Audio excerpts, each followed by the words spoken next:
ಹಿಂದಿಟ್ಟು camera ಈ ಕಡೆ ತೆಗ್ದ್ರಿ, ಮುಂದೆ ನಿಂತು ತೆಗೆದ್ರೆ ನಾನು ಫೋಟೋದಾಗ ಬರೋದಿಲ್ಲ. ಬಾ ಈ ಕಡೆ ಒಂದು ತೆಗಿ ಬಾ, ಹೇಗೆ ಮಾಡ್ತೀನಿ. ಈ ಭೂಮಿ ಮೇಲೆ ಇರ್ತಕ್ಕಂಥ ಏಕಮಾತ್ರ ಗಂಡಸು ಅಂದ್ರೆ ಫೋಟೋಗ್ರಾಫರ್. ನಿಮ್ಮ ಅತ್ತಿ ಮುಖ ಕಂಡಂಗಾಗಿದ್ದನ್ನ ದಯವಿಟ್ಟು ಚಪ್ಪಾಳೆ ತಡಬೇಕಂತ ಕೇಳ್ಕೊಳ್ತೀನಿ ನಾನು. ನೋಡ್ರಿ, ಎಷ್ಟೋ ಜನ ಗಂಡಸರು ಕೂಡ ಚಪ್ಪಾಳೆ ತಟ್ಟಿಬಿಟ್ರು ಇದ ಸಂದರ್ಭದಾಗ. ಅವ್ರ ಹತ್ತಿ ನೆನ್ಸ್ಕೊಂಡ್ರೆ ಏನೋ ಪಾಪ. ತಾವೆಲ್ಲ ಗಂಗಾವತಿ ಪ್ರಾಣೇಶ್ವರ ಮಾತುಗಳನ್ನ, ಜೋಶಿಯವ್ರ ಮಾತುಗಳನ್ನ ಬಹಳ ಚಂದ ಕೇಳಿರಿ, ಬಹಳ ಸಂತೋಷ ಅನಿಸ್ತದ. ಯಾಕೋ ಆಫ್ ಮಾಡಿ, ಯಾಕೋ ಆಫ್ ಮಾಡಿ. ಜನ ಹೆಣ್ಮಕ್ಳು ಏನ್ ಮಾಡ್ತಾರೆ, ಗಂಡಿಗೆ ಬೈತಾರೆ. ಏನಂತೇಳಿ ಬೈತಾರ? ಬುದ್ಧಿಲ್ಲ ಅಂತೇಳಿ ಬೈತಾರ. ದಯವಿಟ್ಟು ನಿಮ್ಮ ಗಂಡಗ ಬುದ್ಧಿಲ್ಲ ಅಂತೇಳಿ ಬೈಲಕ್ಕೆ ಹೋಗ್ಬಾಡ್ರಿ. ಯಾಕಪ್ಪ ಅಂತಂದ್ರ ಅವನಿಗೆ ಬುದ್ಧಿ ಇತ್ತಂದ್ರ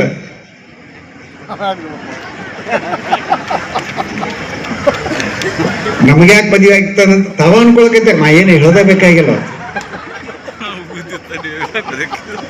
ಏನಪ್ಪಾ ಹೆಣ್ಮಕ್ಳ ಬಗ್ಗೆ ಹೆಂಗ ಮಾತಾಡೇನ ಅಂತ ಅನ್ಕೋಬೇಡ. ಹೆಣ್ಣು ಮಕ್ಕಳ ಬಗ್ಗೆ ಅಪಾರವಾದಂತ ಗೌರವ ಐತೆ ನನಗೆ. ಇಲ್ಲಿ ಕುಳಿತಂತ ಗಂಡಸರಿಗೆ ಒಂದು ಮಾತು ಹೇಳಕ್ ಇಷ್ಟಪಡ್ತೀನಿ. ನರಗುಂದದ ಗಂಡಸರಿಗೆ ನಾವ್ ಏನ್ ಅರ್ಥ ಮಾಡ್ಕೋಬೇಕಂತಂದ್ರ, ಹೆಣ್ಣು ಮಕ್ಕಳು ತಮ್ಮ ಮಕ್ಕಳಿಗಿಂತ ಜಾಸ್ತಿ ಗಂಡನನ್ನ ಪ್ರೀತಿಸ್ತಾರೆ ಬಂಧುಗಳು. ಇದೆಲ್ಲ ನಾವು ಗಂಡಸರು ಅರ್ಥ ಮಾಡ್ಕೋಬೇಕು. ನಿಜವಾಗಿ ಹೇಳ್ಬೇಕಾಗಿತ್ತು ಅಂತ ಚಪ್ಪಳ ತಟ್ಟಬೇಡ್ರಿ. ನನಗೆ ಸಂತೋಷ ಆಗೋದೇನಂತಂದ್ರೆ, ಇಲ್ಲಿ ಬಹಳಷ್ಟು ಜನ ಹೆಣ್ಮಕ್ಳು ತಲೆ ಮೇಲೆ ಸೆರೆ ಹಾಕೊಂಡ್ ಬಂದಿರಮ್ಮ. ಬಹಳ ಸಂತೋಷ. ಎಲ್ಲ ನಿಜವಾಗಿ ಹಾಕೊಂಡು ಕುಂತಾರ. ಎಲ್ಲ ಹಳಿ ಹೆಣ್ಮಕ್ಳು, ವಯಸ್ಸಾದವ್ರು. ಈ ವಯಸ್ಸಿದ್ದವ್ರು ಯಾರು ಹಾಕಂಗಿಲ್ಲ. ಹಳಿ ಹೆಣ್ಮಕ್ಳು ಇಲ್ಲೆಲ್ಲ ಕುಂಕುಮಸ್ತಾರೆ. ಇಲ್ಲೆಲ್ಲ ಕುಂಕುಮ. ಗಂಡಿಗೆ ಪ್ರಧಾನ ಸ್ಥಾನ ಇತ್ತು ಇಲ್ಲಿ ನಡುವು. ಈಗ ಸೈಡಿಗೆ ಬಂದ್ಬಿಟ್ಟದ. ಈಗೆಲ್ಲ ಇಲ್ಲಿ ಹಚ್ಚಲಕ್ ಚಾಲು ಮಾಡ್ಯಾರ. ಇನ್ನೂ ಕೆಲವೊಂದು ಕಡೆ ಟಿಕ್ಕಳಿ ಹಚ್ತಾರೆ. ಅವು ಟಿಕ್ಕಳಿ ಮುಂಜಾನೆ ಬಾತ್ರೂಮ್ನಾಗ ಹೆಚ್ಚಿರ್ತಾರೆ. ಗಂಡ ಅಂತ ನಾವು ಅನ್ಕೊಂಡಿರ್ತೀವಿ. ಟಿಕ್ಕಳಿ ಬಾತ್ರೂಮ್ನಾಗ ಎಲ್ಲಿ ಬಂತಲ್ಲೇ ಕನ್ನಡಿ ಮೇಲ, ನಳದ ಮೇಲ, ಟೈಲ್ಸ್ ಮೇಲೆ ಹಚ್ಚಿ ಬಿಟ್ಬಿಡ್ತಾರ. ತೆಗಿರಿ ಸರ್, ಫೋಟೋ ತೆಗಿರಿ. ಬಂಧುಗಳೇ, ಹೆಣ್ಮಕ್ಳ ಬಗ್ಗೆ ನಾ ಹೇಳಕತ್ತಿದ್ದೆ. ದಯವಿಟ್ಟು ಒಂದು ವಿನಂತಿ ಮಾಡ್ಕೊಳ್ತೀನಿ. ಏನಪ್ಪಾ ಅಂತಂದ್ರೆ, ಗಂಡಿಗೆ ಬೈಲಕ್ಕೆ ಹೋಗ್ಬೇಡ ಅಂತೇಳಿ ಆಗ್ಲೇ ಹೇಳಿದೆ ನಾನು. ಇವತ್ತು ಆರೋಗ್ಯಗೋಸ್ಕರ, ನಿಮ್ಮೆಲ್ಲರ ಆರೋಗ್ಯ ಚೆನ್ನಾಗಿರ್ಬೇಕಂತೇಳಿ ಹಾಸ್ಯ ಸಂಜೆ ಇಟ್ಟುಕೊಂಡಾರ. ಬಹಳ ಸಂತೋಷ ಅನಿಸ್ತದೆ. ಆರೋಗ್ಯ ಅನ್ನೋದು ಬಹಳ ಮುಖ್ಯ ಅಂತೇಳಿ ಪ್ರಾಣೇಶ್ವರ ಆಗ್ಲೇ ಹೇಳಿದ್ರು. ಹೆಂಗೂ ಬಂದಿರಿ ನಾನು ಒಂದು ಟಿಪ್ಸ್ ಹೇಳ್ಕೊಡ್ತೀನಿ. ದಯವಿಟ್ಟು ಹೆಣ್ಣು ಮಕ್ಕಳು ಜಾಸ್ತಿ ಹೊತ್ತು ನಿದ್ದೆ ಮಾಡ್ಬೇಕು. ಹೆಣ್ಣು ಮಕ್ಕಳು ಜಾಸ್ತಿ ಹೊತ್ತು ನಿದ್ದೆ ಮಾಡೋದ್ರಿಂದ BP, ಶುಗರ್, ಹಾರ್ಟ್ ಅಟ್ಯಾಕ್, ಲಕ್ವ ಇದು ಯಾವುದು ಆಗೋದಿಲ್ಲ ನಿಮ್ ಗಂಡಗ. ಆದಷ್ಟು ಜಗಳಗಳು ಸ್ಟಾರ್ಟ್ ಆಗದೆ ಅಡಿಗೆ ಸಲಾಗತ್ತೆ ಮನ್ಯಾಗ. ರಾತ್ರಿ ಮಕ್ಕಳುವಾಗ ಗಂಡಕ್ಕೆ ಕೇಳ್ಬಿಡ್ತಾರೆ, ಮುಂಜಾನೆ ಏನ್ ಮಾಡ್ಲಿ ಅಡಿಗೆ ಅಂತ. ನಾವು ಮುಂಜಾನೆ ಊಟ ಕೂತಿರ್ತಾವಲ್ರಿ, ನಾವು ಹೇಳಿದ್ ಮಾಡೇ ಇರಂಗಿಲ್ಲ. ಅವ್ರು ತಮ್ಮ ತಿಳಿದಂತ ಮಾಡಿರ್ತಾರೆ. ನಾನಂದೆ ನನ್ನ ಹೇಳ್ತೀನಿ, ನಾ ಹೇಳಿದ ಮಾಡಗ್ಲಂದ್ಮೇಲೆ ಯಾಕೆ ಕೇಳ್ತದೆ ಅಂದೆ ನಾನು. ಇಲ್ಲ, ಮದುವೆಗ ಸ್ವಾಮಿಗಳು ಹೇಳ್ಯಾರ. ಏನಂತೇಳಿ ಗಂಡಗೊಂದು ಮಾತು ಕೇಳಂದ್ರ, ನರಗುದ್ದಕ್ಕೆ ಹೋಗೋದದ, ನಂದು ಬೇಕಾದ ಟಿಫನ್ ಮಾಡ್ಕೊಂಡು ತಿಂದು ಹೋಗ್ತೀನಿ, ನೀ ಅಡಿಗೆ ಏನು ಮಾಡೋದು ಬೇಕಾಗಿಲ್ಲ ಅಂದು ಸಿಟ್ಟಿಗೆ ಎದ್ದು. ಏನೋ ಒಂದು ಸಿಟ್ಟಿನಾಗ ಅಂದಿನ್ರಿ, ಮುಂಜಾನೆ 9 ಗಂಟೆಗೆ ಎದ್ದು ಬರಕ್ ತಯಾರಿಲ್ಲ ಪುಣ್ಯತ್ಗಿತ್ತು. ಯಾಕನ ಅಂದಿ ನನಗಾಗಿಬಿಟ್ಟಿತ್ತು. ನನಗೂ ಏನು ಅಡಿಗೆ ಮಾಡ್ಕೊಳಕ್ ಬರಲ್ರಿ. ಅಡಿಗೆ ಮನೆಗೆ ಒಳಗೆ ಹೋದೆ, ಹಸಿವೆ ಆಯ್ತು, ಮೂಲೆಗೆ ಒಂದು ಬ್ರೆಡ್ ಬಿದ್ದಿತ್ತು. ಏನ್ ನನಗಂತಿಟ್ಟಿದ್ಲು, ನಾಯಿಗಂತಿಟ್ಟಿದ್ಲು ತಿಳಿಲಿಲ್ಲ. ಅದ ಬ್ರೆಡ್ ತಗೊಂಡು ಹಂಚಿನ ಮೇಲೆ ಇಟ್ಕೊಂಡು ಕಾಯಿಸ್ಕೊಂಡು ಬಿಸಿ ಗಂಟೆಗೆ ಎದ್ದು ಬಂದು ಕೇಳಿದ್ಲು, ಫ್ರಿಡ್ಜ್ ತೆಗೆದು, ಇಲ್ಲಿ ಮೆಹಂದಿ ಇಟ್ಟಿದ್ನ ಎಲ್ಲಿಟ್ಟು ಹೇಳಂತ. ನಾ ಉಪ್ಸೊಳಗ ಮೆಹಂದಿ ಹೆಚ್ಚಿಕೊಂಡು ತಿಂದ್ಬಿಟ್ಟಿನ್ರಿ. ಅವಾಗ ತಿನ್ನ ಮುಂದಾಗ ಡೌಟ್ ಮಾತ್ರ ಏನೋ ವ್ಯತ್ಯಾಸ ಆಗ್ಯದಂತಂದು. ಇನ್ನೊಂದು ಗಂಡಸರಿಗೆ ಒಂದು ವಿನಂತಿ ಮಾಡ್ತೀನಿ, ನರಗೊಂದು ಗಂಡಸರಿಗೆ, ದಯವಿಟ್ಟು ಜಗಳ ಐತಂತ ಕೊಡ್ರಿ. ಹೆಣ್ಮಕ್ಳ ಮಾತುಗಳು ಗಮನ ಇಟ್ಟು ಕೇಳ್ಬೇಕು. ನಾವು ಗಂಡಸರು ಬಹಳ ಡೇಂಜರ್ ಮಾತಾಡ್ತಾರೆ. ನಾನು ಹೇಳ್ತಿ ಜಗಳ ಆದಂತ ಸಂದರ್ಭದಲ್ಲಿ ನಾನು ಹೇಳ್ತಿ ದರ ಹೇಳ್ಕೊಂಬಂದು ದೇವ್ರ ನಿಲ್ಲಿಸಿ ನನಗಂತ ಹೇಳಿ, ನಿನಗ ಕರ್ಕೊಳ್ಳಿ, ನಂದಿತ್ತಂದ್ರೆ ವಿಧಿವೆಯನ್ನಾಗಿ ಮಾಡ್ಲಿ ಅಂತ. ಅಂದ್ರೆ ಹೋಗೋದು ಗಂಡನ. ಅದಕ್ಕೆ ಇವ್ರ ಮಾತುಗಳು ಗಮನ ಇಟ್ಟು ಕೇಳ್ಬೇಕು ಅನ್ನೋದು. ಈಗ ಜಗಳ ಆಯ್ತು ಅಂತ ತಿಳ್ಕೊಡ್ರಿ, ಊರಾಗ ಗೌಡ್ರು, ಸೌಕರ್ಯರು, ಸ್ವಾಮಿಗಳ ಹತ್ರ ಕರ್ಕೊಂಡು ಹೋಗ್ತಾರೆ ಜಗಳ ಬಗೆಹರಿಸ್ರ ಅಂತ. ಅಲ್ಲಿ ದೊಡ್ಡವ್ರು ಏನ್ ಮಾಡ್ತಾರೆ, ಗಂಡಗಷ್ಟೇ ಹೇಳ್ತಾರಾಗಿಲ್ಲ, ಹೆಣ್ಮಕ್ಳಿಗೆ ಹೇಳಂಗಿಲ್ಲ. ಗಂಡಿಗೆ ಏನ್ ಹೇಳ್ತಾರೆ, ಅಡ್ಜಸ್ಟ್ಮೆಂಟ್ ಮಾಡ್ಕೊಂಡು ಹೋಗ್ಬೇಕಪ್ಪ, ಎಲ್ಲರ ಮನೆಗೆ ಜಗಳ ಇದ್ದಿದ್ದೆ, ಹೊಂದಾಣಿಕೆ ಮಾಡ್ಕೊಂಡು ಹೋಗ್ಬೇಕು, ಹಿಂಗಂದ್ರೆ ಹೆಂಗ ಆಗ್ತಂತ ತಿಳುವಳಿಕೆ ಹೇಳಿ ಕಳಿಸ್ತಾರೆ. ಎಷ್ಟು ಅಡ್ಜಸ್ಟ್ಮೆಂಟ್ ಮಾಡ್ಕೊಂಡು ಹೋಗ್ಬೇಕು ತಿಳಿಯಾರ್ದಂಗೆ ಆಗ್ಯದ. ಮದುವೆಯಾಗಿ 10 ವರ್ಷ ಆಗಿರ್ತದೆ, ಗಂಡ ನನ್ನಂಗೆ ತೆಳ್ಳಗೆ ಉಳಿತದ, ದಪ್ಪ ಎಂದೂ ಆಗಂಗಿಲ್ಲ. ಹೇಳ್ತಿ ಮಾತ್ರ ಇಷ್ಟು ದಪ್ಪ ಆಗಿಬಿಡ್ತಾರ. ಇವ್ರು ಸಾವುಕಾರ ಗೌಡ್ರು ಏನ್ ಹೇಳ್ತಾರೆ ಅಡ್ಜಸ್ಟ್ಮೆಂಟ್ ಮಾಡ್ಕೊಂಡು ಹೋಗಂತ. ಎಷ್ಟಂತ ಅಡ್ಜಸ್ಟ್ಮೆಂಟ್ ಮಾಡ್ಕೋಬೇಕು? ರಾತ್ರಿ ಮಕ್ಕೊಂಡತ್ತೆ ಮನ್ಸದ ಮೇಲೆ ಜಗನೇ ಕೊಡಂಗಿಲ್ಲ, ಇಷ್ಟಾಗಲಿ ಇಕ್ಕಿನೇ ಮಕ್ಕೊಂಡ್ಬಿಡ್ತಾಳೆ. ಅದು ಗಂಡ ಮನ್ಸದ ಮೇಲೆ ಮಕ್ಕೊಂಡಿರ್ತದ, ಸ್ವಲ್ಪ ಜಾಗದಾಗ ಗಾಡಿ ಕಡೆ ಮಾರಿ ಮಾಡ್ಕೊಂಡು ಮಕ್ಕೊಂತದ. ಅದು ಮನ್ಸ ಹಿಡ್ಕೊಂಡ ಮಕ್ಕೊಂತದ. ಯಾಕೆ ಹಿಡ್ಕೊಂಡು ಮಕ್ಕೊಂತಂದ್ರೆ ಈಕಿಂದು ಉಸಿರಾಟ ಗೊರಗಿ ಜಾಸ್ತಿ ರೀ. ಉಸಿರು ಬಿಟ್ಟಂಗೆಲ್ಲ ಮುಂದಕ್ಕೆ ಹೋಗ್ತಾನೆ ನಾವು, ಉಸಿರು ಹೇಳ್ಕೊಂಡ ವಾಪಸ್ ಬಂದ್ಬಿಡ್ತಾನ. ಉಸಿರು ಬಿಟ್ಟಂಗೆಲ್ಲ ಮುಂದಕ್ಕೆ ಹೋಗೋದು ವಾಪಸ್ ಬರೋದು, ಮುಂದಕ್ಕೆ ಹೋಗೋದು ವಾಪಸ್ ಬರೋದು. ಅಚಾನಕ್ ಸೀದಿ ಎತ್ತು ಕೊಡ್ರಿ ಆಕ್ಷಿ ಅಂತಂದು ಗಾಡಿ ಬಡ್ದು ಮತ್ತೆ ವಾಪಸ್ ಬಂದು ಮಕ್ಕೊಂತದ. ಎಷ್ಟು ನಗಲಕತ್ತಿರಲ್ರಿ ನಿಮ್ಮ ಮನೆಗೆ ಆಗ್ಯದ ಐದು ಘಟನೆ. ಇತ್ತಂತ ಹೆಚ್ಚು ಇದ್ದಂತ ಕಲಾವಿದ ಯಾರಾದ್ರೂ ಇದ್ರೆ ಅದು ಗಂಗಾವತಿ ಪ್ರಾಣೇಶ್ವರ ಅಂತ ನಾ ಹೇಳೋದಿಲ್ಲ. ನರಸಿಂಹ ಜೋಶಿ ಅವರು ಬಂದ್ರೆ ಈ ಪುಣ್ಯಾತ್ಮ ಒಂದ್ಸಲ ಚಪ್ಪಾಳೆ ತಟ್ರಿ ಒಂದ್ಸಲ. ಸಾಮಾನ್ಯ ಮನುಷ್ಯ ಹೇಳಿದ್ರೆ ನರಸಿಂಹ ಜೋಶಿ ಎಷ್ಟು ಓದ್ಕೊಂಡ್ರ ಪುಣ್ಯಾತ್ಮ ಅಂದ್ರ 10ನೇ ಕ್ಲಾಸ್ ಐಸೆಲ್ ಫೇಲ್ ಆಗ್ಯಾನ್ರಿ. ಆ ಪರಿಬುದ್ಧಂತ ವ್ಯಕ್ತಿ. ನಾನು ಪಾಸ್ ಆದವನ್ ತಿಳ್ಕೊಬಾಡ್ರೆ BA ಫೇಲ್ ಆಗ್ಯಾನ. ಪ್ರಾಣೇಶ್ವರ ಒಂದು ಮಾತು ಹೇಳಿದ್ರೆ, ಮಾಮನಿ ಆಸ್ಟ್ರೇಲಿಯಾ ಹೋಗ್ತಾ ಇದ್ವಿ, ಅಲ್ಲಿ ಸಿಡ್ನಿ ಏರ್ಪೋರ್ಟ್ ಅಲ್ಲಿ ರಶ್ಮಿ ಮೇಡಮ್ ಅವ್ರ ಗಂಡನ ಜೊತೆಯಲ್ಲಿ ಬಂದು ವೆಲ್ಕಮ್ ಮಾಡ್ಕೊಂತಾರ, ನೀನು ಅವ್ರ ಗಂಡನ ಜೊತೆಯಲ್ಲಿ ಇಂಗ್ಲೀಷಲ್ಲಿ ಮಾತಾಡೋ ಒಂದು 2 ಲೈನಾಗ ನೋಡೋಣ ಅಂತಂದ್ರು. ಸರ ನನಗೆ ಇಂಗ್ಲೀಷ್ ಬರೋದಿಲ್ಲ, ನಾವು ಅಲ್ಲಿ ಎಂದೆ. ನಾನು ಇಲ್ಲ ನಾ ಹೇಳಿ ಕೊಡ್ತೀನಿ ಮಾತಾಡಂತಂದ್ರು. ಹೇಳಿ ಸರ ಏನ್ ಮಾತಾಡ್ಬೇಕು? ಅವ್ರ ಗಂಡ ಬಂದ ತಕ್ಷಣ ಏನ್ ಅನ್ಬೇಕು? ಹೌ ಆರ್ ಯು ಅಂತ ಕೇಳ್ಬೇಕು ನೀನು. ಅವ್ರು ಫೈನ್ ಅಂತಾರೆ. ಮತ್ತ ಅವ್ರು ತಿರ್ಗಾ ನಿನಗೆ ಹೌ ಆರ್ ಯು ಅಂತ ಕೇಳ್ತಾರ, ನೀನು ಮೀಟು ಅನ್ಬೇಕು. ಇಷ್ಟ ಅಂದ್ರೆ ಎಷ್ಟ ಭಾಳ ಸಿಂಪಲ್ ಅದ್ ಬಿಡ್ರಿ. ನಾನು ಫ್ಲೈಟ್ ಅಲ್ಲಿ ಕುಂತಾಗ ಹೌ ಆರ್ ಯು ಅಂತ ಗಟ್ಟಿ ಮಾಡ್ಕೊಂಡು ಕೂತಾರೆ. ಇಳಿದ ತಕ್ಷಣ ಗಂಡ ಹೆಂಡತಿ ಬಂದು ನಕ್ಕೊಂಡ್ ಬಂದು ಸ್ವಾಗತ ಮಾಡಿದ್ರೆ ನಾನು ಇಂಗ್ಲೀಷಲ್ಲಿ ಮಾತಾಡ್ಬೇಕಂತ ಹುಮ್ಮಸ್ಲಿಂದ ಹೋಗಿ ಹೌ ಆರ್ ಯು ಅಂತ ಕೇಳ್ಬೋದು ಕನ್ಫ್ಯೂಸ್ ಆಗಿ ಹೂ ಆರ್ ಯು ಅಂದೆ ನಾನು. ಅವ್ರಂದ್ರು ರಶ್ಮಿ ಹಸ್ಬೆಂಡ್ ಅಂದ್ರು, ನಾನು ಮೀಟು ಅಂದೆ ನಾನು. ಅವ್ರಿಗೆ ನಮಗೆ ಜಗಳ, ನನ್ನ ಹೆಂಡತಿ ಮೀಟು ಅಂತ ಮಗನೇ ಅಂತಂದ್ರು.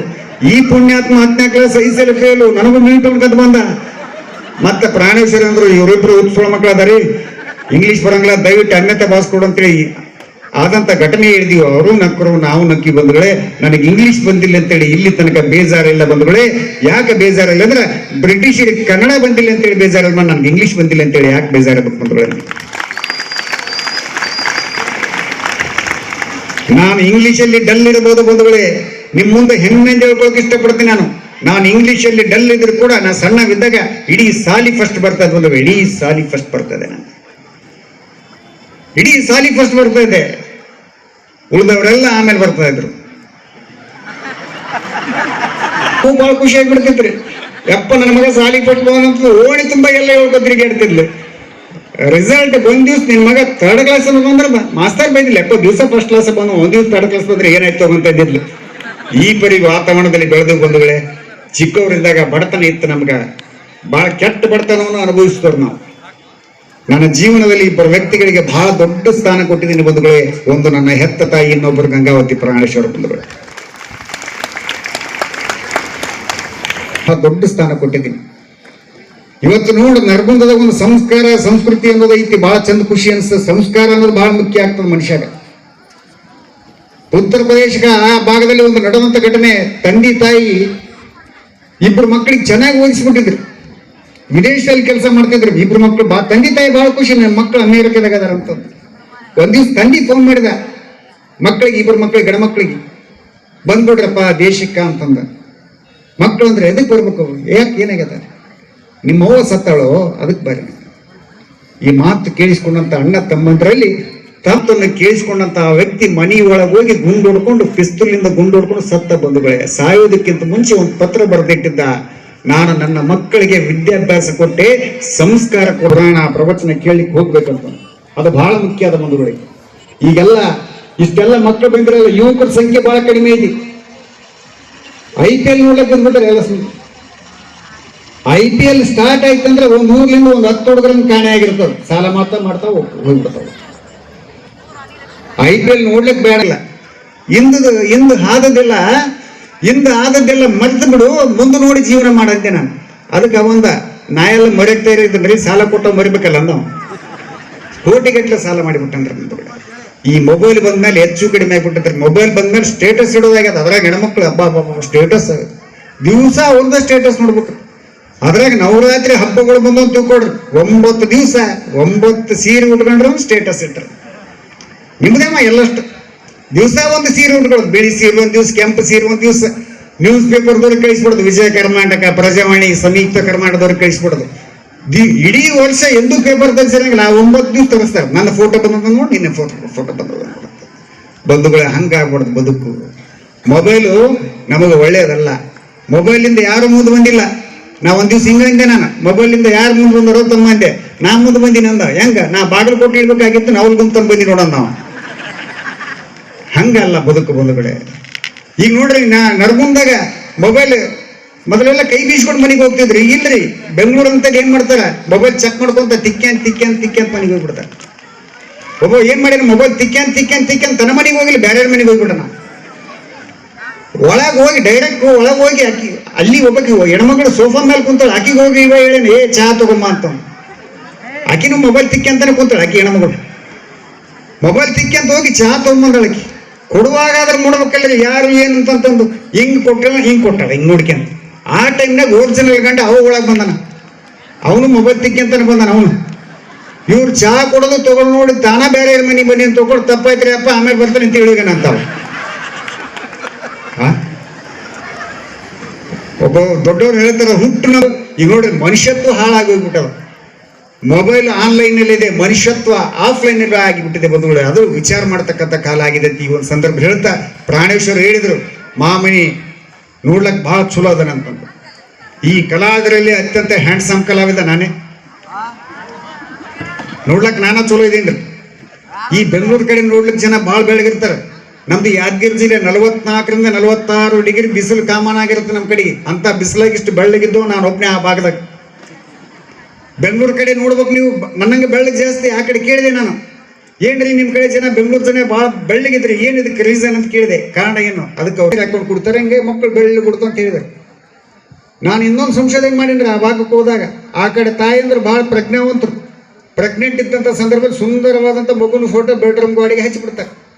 ದಿವಸ ಅದನ್ನ ನೋಡ್ಕೊಂತ ಮಕ್ಕಂತಾರೆ, ಅದನ್ನ ನೋಡ್ಕೊಂತ ಎದ್ದೇಳ್ತಾರೆ. ಹಿಂಗಾಗಿ ಹೆಚ್ಚು ಕಡಿಮೆ ಮಕ್ಕಳು ಹಂಗೆ ಹುಡ್ತಾವು. ನಮ್ಮ ಉತ್ತರ ಕರ್ನಾಟಕದಲ್ಲಿ ಇವೆಲ್ಲ ಪದ್ಧತಿ ಇಲ್ಲ ಬಂಧುಗಳೇ. ನಮ್ಮ ತಾಯಿ ಅಂದ್ರೆ ಮುಂಜಾನೆ ಎದ್ದ